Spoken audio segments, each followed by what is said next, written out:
अच्छा डॉक्टर साहब, मैंने ये रिपोर्ट तो पढ़ी थी, मेरे हिसाब से एक चीज है जो मिस की है, ये वर्ल्ड बैंक की रिपोर्ट ने भी उस चीज को ऐड ऑन नहीं किया। हमारे यहाँ पॉपुलेशन कंट्रोल का कोई मैकेनिज्म नहीं है। जैसे चाइना के पास जो है एक प्लान वो लेकर आए थे, वन चाइल्ड पॉलिसी लेकर आए और उन्होंने अपनी आबादी को कंट्रोल किया। हमारे जो वसाइल हैं और जो आबादी जिस तरीके से वो बढ़ रही है, ग्रोथ हो रही है, तो वो मुमासलत जो है वो खो बैठे हैं। इसी वजह से जो मुश्किलात हैं हमारी, जो हम अपनी जो इवन के ज़राअत की जो ज़रूरियात है वो भी पूरी नहीं कर सकते और हमें इंपोर्ट करनी पड़ती हैं। जबकि हमारे जो पड़ोस में हिंदुस्तान है उसकी भी आबादी में इजाफा हुआ इसी तरीके से, लेकिन हिंदुस्तान ने अपने वसाइल में बेपनाह इजाफा कर दिया है। तो क्या हमारी जो वजारत मनसूबाबंदी जो कि सालों से हम देखते रहे हैं कि 2 बच्चे खुशहाल घराना, लेकिन इससे ज्यादा बढ़कर उन्होंने कोई जो है वो लोगों को अवेयरनेस ना दी और ना इस हवाले से कोई हुकूमती सतह के ऊपर ठोस इकदाम हुए हैं। 2 कॉन्फ्रेंसेस हमने सुनी है, वो सुप्रीम कोर्ट ने भी एक कॉन्फ्रेंस करा दी थी, लेकिन एक्चुअली आप क्या समझते हैं कि वे फॉरवर्ड क्या होना चाहिए आबादी को कंट्रोल करने के हवाले से और अपने वसाइल को बढ़ाने के हवाले से?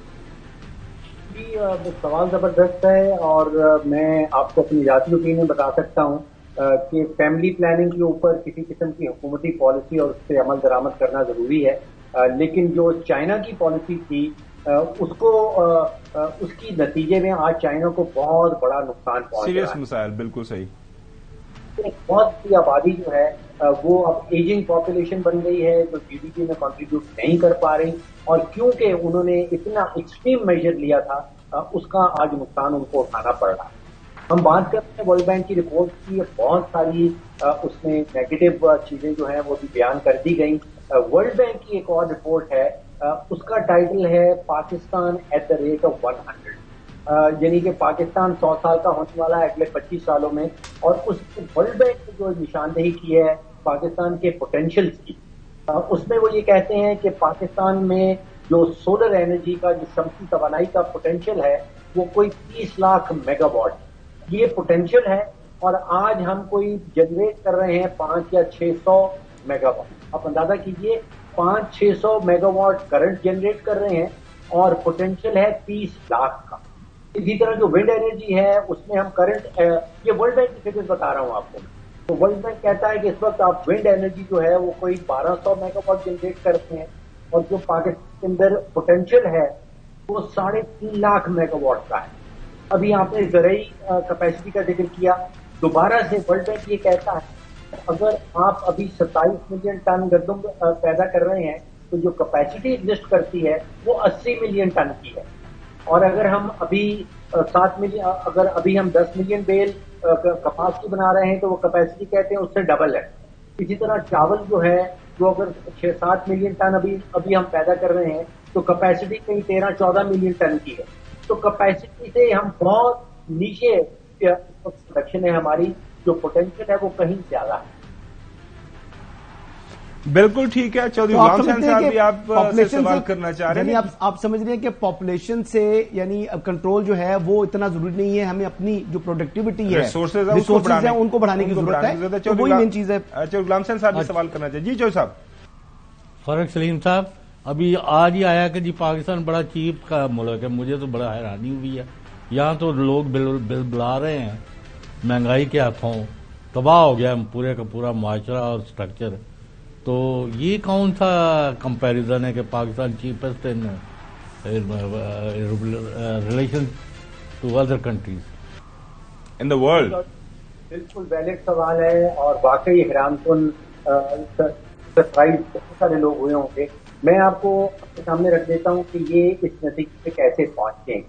देखिए, ये वर्ल्ड ऑफ स्टेटिस्टिक्स एक इदारा है, पिछले 4 सालों से दुनिया भर के अदाद-ओ-शुमार रिसर्च की बुनियाद पे इकट्ठे करता है और फिर उसको पब्लिश करता है और ट्विटर के ऊपर पब्लिश होते हैं। उनका कहना ये है कि उन्होंने 4 किस्म के अदाद-ओ-शुमार इकट्ठे किए हैं 136 ममालिक में। पहली चीज उन्होंने इकट्ठी की कि रोजमर्रा की अशिया की कीमतें, जिसमें खाने पीने की चीजें जो हैं वो शामिल हैं।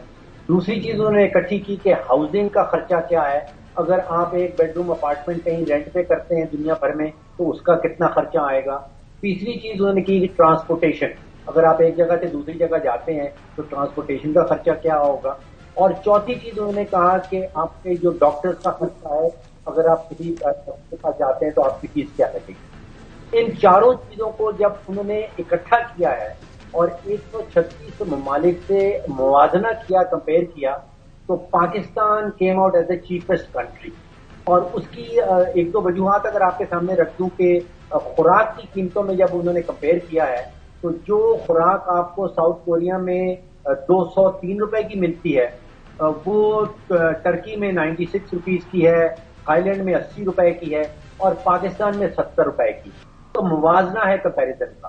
اسی طرح اگر آپ نے ایک بیڈ روم اپارٹمنٹ کرائے پہ لینا ہو تو وہ سنگاپور میں 8.5 لاکھ روپیہ ماہانہ پہ ملتا ہے، وہ آپ کو قطر میں 4.5 لاکھ روپے پہ ملے گا، انڈیا میں 50,000 روپے ہے، سری لنکا میں 55,000 روپے ہے، اور کراچی جیسے شہر میں اوسطاً پاکستان میں انہوں نے کہا کہ آپ کو 28,000 روپے کا ایک بیڈ روم اپارٹمنٹ جو ہے وہ کرائے پہ مل جاتا ہے. اسی طرح ڈاکٹر کی فیس کا کمپیریزن کیا گیا. تو یہ حقیقت ہے کہ پاکستان سستا ترین ملک ہے. جس کا آپ ذکر کر رہے ہیں وہ مہنگائی کا معاملہ ہے. وہ سستے ترین اکنامک کے حوالے سے مہنگائی کی شرح جو پاکستان میں ہے وہ بھائی یہ لوگوں کی انکم کو بھی دیکھ لیں. جی اس میں انکم کو نہیں دیکھا گیا. وہ دیٹ از ایکچولی ریزن اس کی یہ ہے پر کیپٹا انکم ہماری جو ہے وہ شاید دنیا میں سب سے کم ہی ہوگی. ہمارے تو حالات جو ہے وہ لوگوں کی بڑی مشکلات بڑھ چکی ہیں، تو عوام تو مہنگائی سے بہت زیادہ پریشان ہو چکی ہے. جی ڈاکٹر صاحب آپ کنٹینیو کر رہے ہیں پلیز، اس کو کنکلوڈ کر رہے ہیں.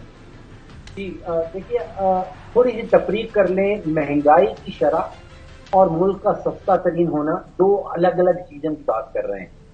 مہنگائی کی شرح کا مطلب یہ ہے کہ پچھلے سال جو پاکستان میں قیمتیں تھیں وہ اس سال ہمیں وقت کے اعداد و شمار بتاتے ہیں کہ وہ اوسطاً 30% بڑھ گئی ہیں. تو آپ کی اور میری زندگی کی مشکلات جو ہیں وہ پچھلے سال کے مقابلے میں مزید بڑھ گئی ہیں، کم نہیں ہوئی. لیکن یہ حقیقت ہے کہ سستا ترین ملک جو ہے وہ ابھی بھی پاکستان ہی ہے.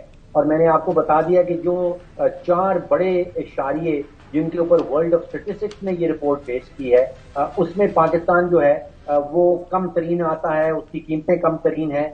جہاں تک مہنگائی کی شرح کا تعلق ہے اس کا بھی اعداد و شمار ورلڈ آف اسٹیٹسٹکس نے دیا ہے. ان کا کہنا یہ ہے کہ وینزویلا میں 318% کی شرح ہے مہنگائی کی، جو لبنان ہے اس میں 215% ہے.